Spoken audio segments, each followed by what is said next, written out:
2024 оны 4-р сард Хошиминотын шүүхийн танхимд уур амьсгал чив чимээгүй болов. Авилга болоод улсын хөрөнгө шамшигдуулсан зэрэг 8 хэрэгт үхлийн ял оноохот хүмбэр Вьетнамын хамгийн баян эмэгтэй гэгддэг Чон Миланы домогт амьдрал ингэж төгсөж байгааг гайхшран байлаа.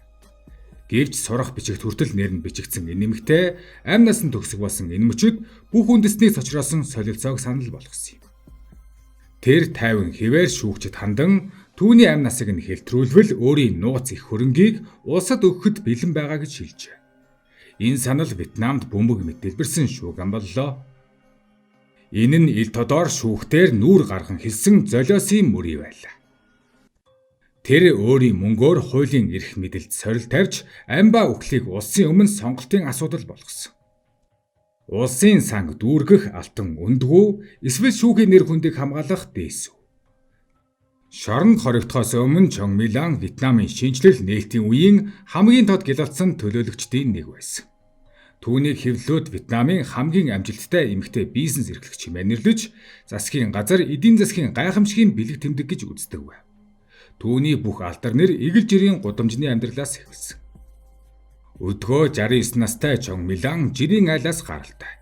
Тэр 16 настайгаас эхлэн гоо сайхны бүтээгдэхүүний лангуу ажилладаг байв. Тэр төрөлхийн бизнесийн нарийн мэдрэмжтэй бөгөөд хэрэглэгчдийн анхаарлыг хэрхэн татах, ямар үнээр зарах нь хүмүүст хамгийн тохиромжтой байхыг яг таг мэддэг байсан. Хэдхэн сарын дотор түүний орлого жирийн ажилчны сарын цалингаас хэд дахин давсан байв. Бизнесээ өргөжүүлэхийн тулд тэр шийдэнгийнхэн сургуулиасаа гарч мөнгө олох ертөнцид бүрэн орсон. Энэ алхам нь түүнээс хойших амьдралын замлалыг бараг тодорхойлжээ. 1980-ад оны сүүлээр Вьетнамын эдийн засаг гадагшаа нээлттэй болж эхлэх үед Чон Милан зах дээр сууж бараа зарах уушаад дуусгах гэж байгааг, харин илүү том зах зээлд шинэ боломж нуугдж байгааг шууд ойлгосон. Тэр эргэлзэлгүйгээр ганцаараа Хонконг руу явж үл хөдлөх хөрөнгө болон хөрөнгө оруулалтын ажиллагааны ур чадвар судалжээ. Хонконгийн бизнесийн орчин түүний характерж хожмын хөгжлийн суурь болсон загварыг өгсөн юм. 1993 онд тэр Хонконгийн бизнесмен Эрик Чүтэй гэрлэв.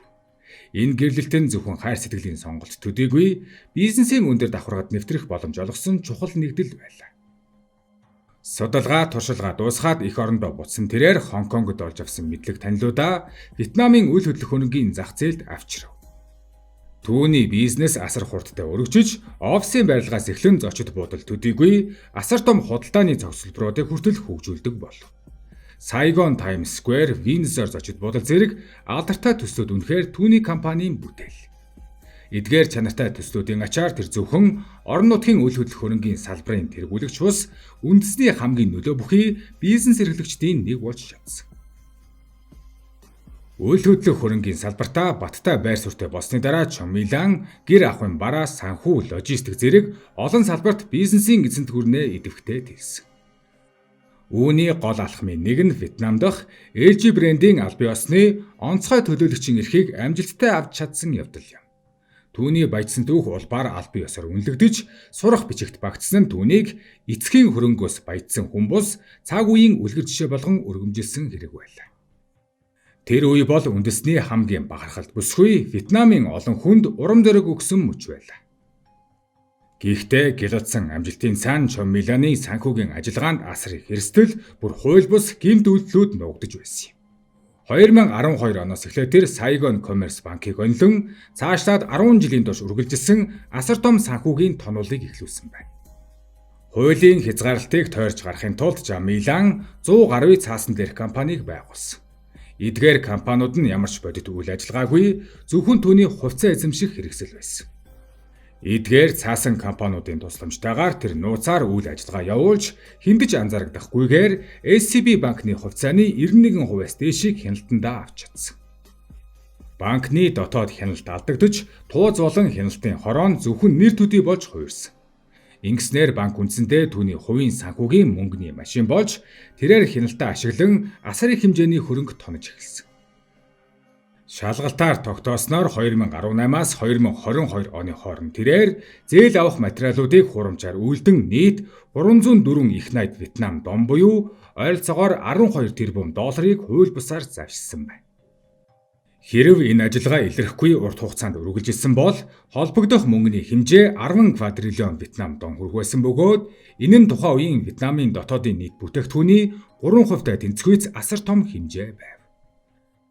Тэр банкны хөрөнгийг дур мэдэн ашиглаж олон нийтийн хэрэгцээнд зориулагдах ёстой санхүүгийн их усврийг хувийн баяжих хэрэгсэл болгож хувиргасан. Энэ ажиллагааг үргэлжлүүлэхийн тулд Чон Милан хяналтын байгууллагын ажилтнуудад өргөн хүрээтэй авилга өгсөн. Тэрээр Вьетнамын төв банкны шалгалтын багийн ахлагчид бэлнээр $5 сая өгч тэднийг өөрийн хамсаатан болгосон. Энэ авилгын сүлжээнд бүхэл бүтэн хяналтын системийг ажиллагаагүй болгож түүнд хуулийн хариуцлагаас олон жил мултрах боломж олгожээ. Гэхдээ 2022 оны 10 дугаар сард энэ цочирдом хэрэг эцэст нь илчлэгдэв. Мөрдөгчид түүний бизнес болон банкны ажиллагаатай холбоотой асар их нотлох баримтыг илрүүлсэн бөгөөд бүрэн хэмжээгээр нь хадгалахад 104 том хайрцаг шаардагдсан. Энэ хэрэгт өндөр албан тушаалтнууд багтсан нийт 86 хүн яллагдагчаар татагдсан бөгөөд хяналт сул байсан шалтгаанаар 2 дэд сайд огцорчээ. Чон Миланы санхүүгийн эзэнт гүрэн нуран унаж түүнийг нэгэн үе урам зоригийн бэлэг тэмдэг хэмээн өргөмжилдэг байсан дүр төрх нь бүрэн сарниж улс даяар цочроосон асар том санхүүгийн гэмт хэрэгтэн хэмээн нэрлэгдэх болов. Эцэст нь шүүхийн танхимд Чон Милан амьдралынхаа хамгийн чухал, хамгийн эрсдэлтэй хөзрийг гаргаж тавьсан нь шоронгоос гарах солилцоо байлаа. Энэ арга нь түүний асар их хөрөнгийг хууль эрх зүйн нэгэн заалттай хослуулан ашиглаж, үхлийн ял оноох мөчид өөрийгөө аварч үлдэх гэсэн орлого бөгөөд Вьетнамын төр нийгэмд урд өмнө байгаагүй дарамтыг бий болгосон.